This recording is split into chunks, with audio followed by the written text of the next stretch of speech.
If 5 raised to a is equal to 3125, then 5 raised to a minus 3 is, अब यहाँ हमें value पूछी गई है 5 रेज टू a माइनस 3 की, और वैल्यू जो दी हुई है वो है 5 रेज टू a की।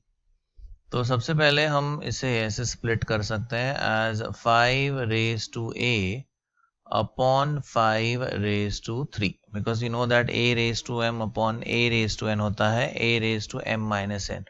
वो वाला लॉ हमने यहाँ पे यूज किया। अब इसमें से 5 रेज टू a की वैल्यू ऑलरेडी है हमारे पास, which is 3125। So 3125 divided by, and here we have 5 cube. Now 5 cube is 125. ये अगर हम कैलकुलेटर पे कैलकुलेशन करते हैं, so we get the answer as 25, which is option A.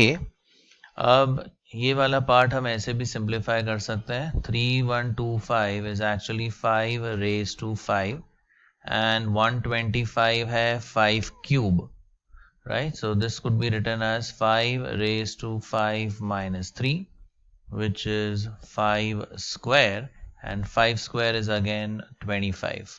So yes, the answer is 25, which is option A.